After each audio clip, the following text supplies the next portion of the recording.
এই মুহূর্তে মিরপুরে আছেন সহকর্মী শাহান পাপন, সরাসরি চলে যাব তার কাছে।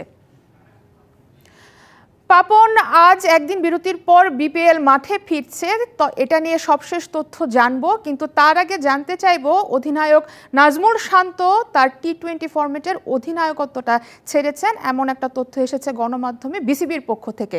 জানাবেন সবশেষ কি আছে তথ্য আপনার কাছে। ধন্যবাদ স্যার।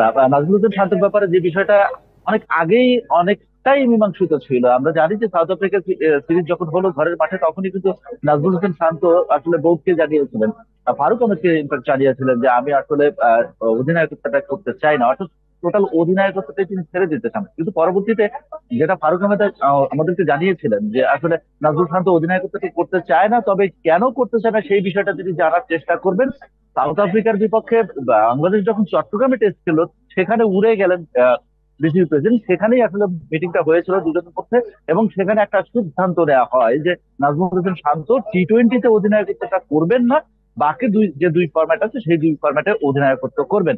এখন সেই টি-20 অধিনায়কত্বটা কোন সিরিজ পর্যন্ত তিনি করবেন সেটাও কিন্তু নির্ধারিত ছিল। সেটা হচ্ছে ওয়েস্ট ইন্ডিজের বিপক্ষে বাংলাদেশ সবেমাত্র যে সিরিজটা শেষ করলো, যে সফরটা শেষ করলো, সেখানেই আসলে শেষ সিরিজে অধিনায়কত্ব করে টি-20 সিরিজের ফরম্যাটের অধিনায়কত্ব ছাড়ার কথা ছিল নাজমুল হোসেন শান্তর। কিন্তু তার আগেই ইনজুরিতে পড়ার কারণে নাজমুল হোসেন শান্তর আসলে ওয়েস্ট ইন্ডিজে যাওয়াই পায়নি, এবং সেখান থেকেই আসলে অবধারিতভাবে যে বিষয়টা চলে আসছিল যে নাজমুল হোসেন শান্ত আর টি-20-তে অধিনায়কত্ব করবেন না, সেটা কিন্তু এক প্রকার মীমাংসিত ছিল।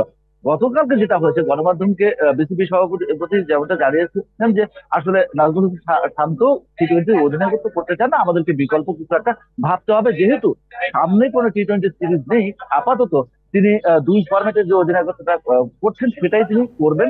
টি-20 সিরিজ সামনে আসলে তখন ভাবা হবে আসলে কাকে অধিনায়কত্বটা দেয়া যায়। সেই সিরিয়ালে কিন্তু আছেন লিটন কুমার দাস, এবং সদ্য সমাপ্ত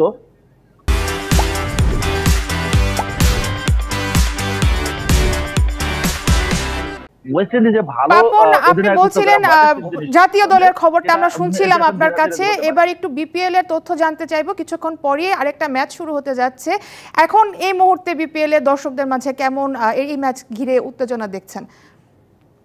ধন্যবাদ স্যার। বিপিএল এর যে উত্তেজনা উন্মাদনা সেটা কিছুটা স্থিমিত হয়ে এসছে, সেটা হয়তো হতে পারে এই তীব্র শীতের কারণে। আপনি জানেন যে ঢাকা শহরে একেবারে কুয়াশার চাদরে ঢাকা, কিছু দর্শক কিন্তু এখনো এবং তারা আসলে উপভোগ করতে চাইছেন এই বিপিএলটা, কারণ আজকে বিগ ম্যাচ রয়েছে। দিনের দ্বিতীয় ম্যাচেই কিন্তু আসলে লড়বে ওখানে রংপুর রাইডার্স, এবং তার সাথে বিপক্ষে লড়বে ফরচুন বরিশাল, এবং দুটি দলই কিন্তু আসলে নিজেদের শক্তিমত্তার পরিচয় দিয়েছে। এবং রংপুর রাইডার্স এ পর্যন্ত দুইটা ম্যাচ খেলে একেবারে শতভাগ জয়, এবং একটা ম্যাচ জিতেছে ওখানে ফরচুন বরিশাল, তারা কিন্তু একটা ম্যাচে খেলেছে। সুতরাং শক্তিমত্তার দিক থেকে দুই দলই একেবারেই বলবো আপ টু দ্য মার্কেট, এবং সবচেয়ে আগ্রহের কেন্দ্রবিন্দুতে যে বিষয়টা থাকে যে ফরচুন বরিশালের সিনিয়র সিটিজেনরা একাধারে, যেখানে রয়েছেন তামিম ইকবাল অধিনায়কত্বে আছেন, ওখানে মাহমুদুল্লাহ রিয়াদ, এছাড়া মুশফিকুর রহিম। সুতরাং এই ম্যাচকে ঘিরে আসলে উত্তেজনাটা বরাবরই দর্শকদের মধ্যে থাকবে আশা করা হচ্ছে। এখন যে পরিমাণ দর্শক